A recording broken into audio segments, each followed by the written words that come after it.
Instead, the grouping container is simply a design time tool that helps maintain order in a crowded integrated services package, as folders do in a Windows directory. There's some analogous behavior there.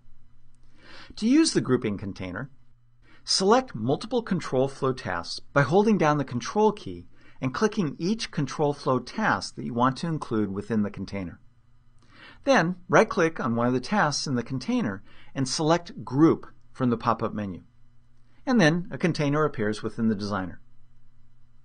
Or you can add a task to an existing grouping container by dragging the task into that container once it exists. Double arrows or chevrons in the top right corner of the container work like the Windows minimize and maximize buttons in the upper right corner of every window. Click it and you'll see that the container contracts and expands to hide or reveal the tasks that are contained within it.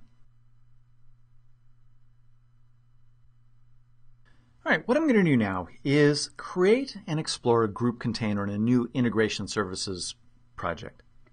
Now, the package itself isn't really going to do anything because I want to show off what you can do with the grouping container, or what's sometimes called the group container, so you can get a feel for when it might be useful.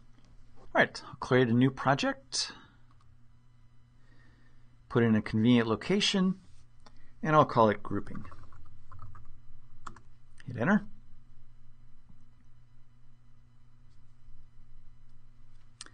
And I'll rename the package grouping as well.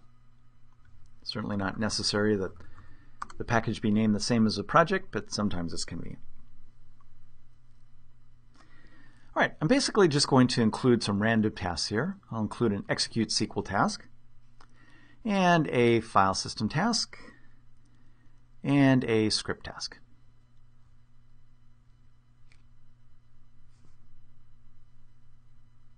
All right, I'll move them around a little bit, give a little space here. Now, there's no need to configure any of the tasks because I'm not going to execute this package. So it's not an executable package that's going to do anything useful. I just want to show you the grouping container. All right, I want to link the tasks, so I'll select each of them and go down to each subsequent task. And then I'm going to select both the execute SQL task, so I just single-clicked on that, and I'll hold down the Control key. Oh, and I'm sorry, I didn't want to do this. Let me back up and get rid of that.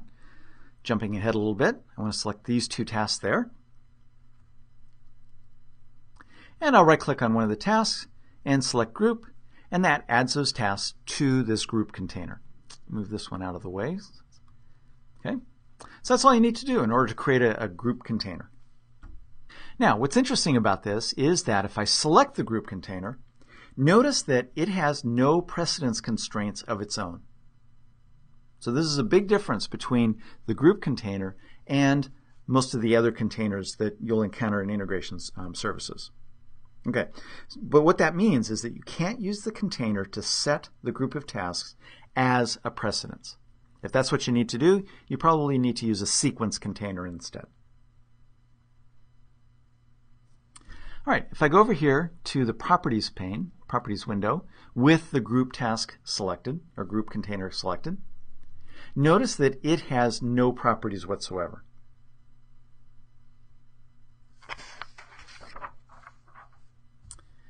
And of course, this is because the group container has no properties of its own, nor does it expose any properties that it passes to the contained tasks. So it's not giving you any of that kind of functionality.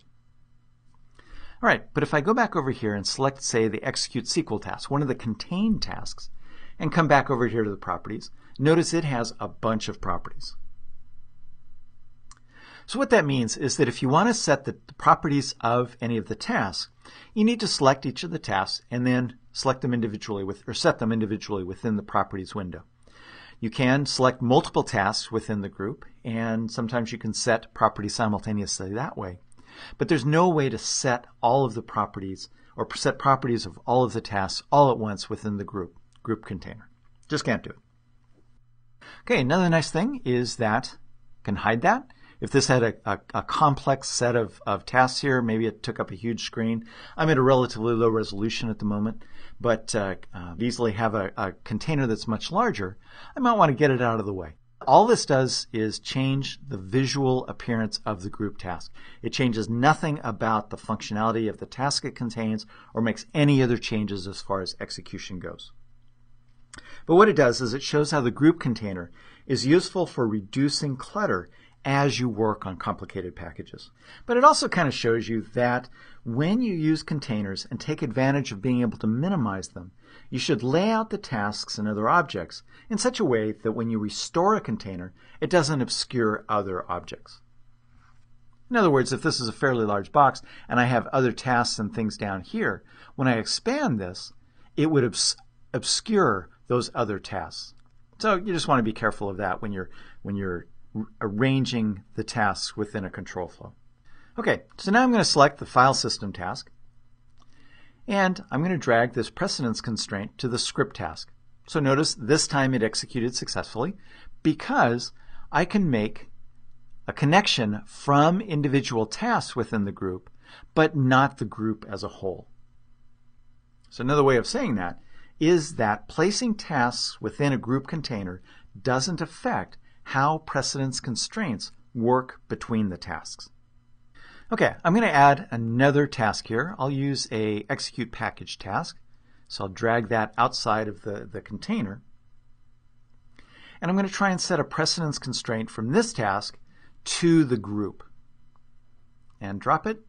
And notice that, you have to trust me, I just let go of the mouse arrow. It's not letting me drop it on the group. So that just doesn't work. What I can do instead is bring it over here to the execute SQL task and click. I had to click because I had let go of the mouse button before. So you can see that I can't create a precedence constraint from a task to the group container, but I can to individual tasks within the container. So for all intents and purposes, as far as setting up the workflow for a package, that group container doesn't exist. I can't set any properties on it. It doesn't affect precedence constraints. Precedence constraints are from task to task, unlike some of the other containers. So you really get a feel where the group container is really just all about the visual design of your package. It can be a big help in keeping complex packages organized.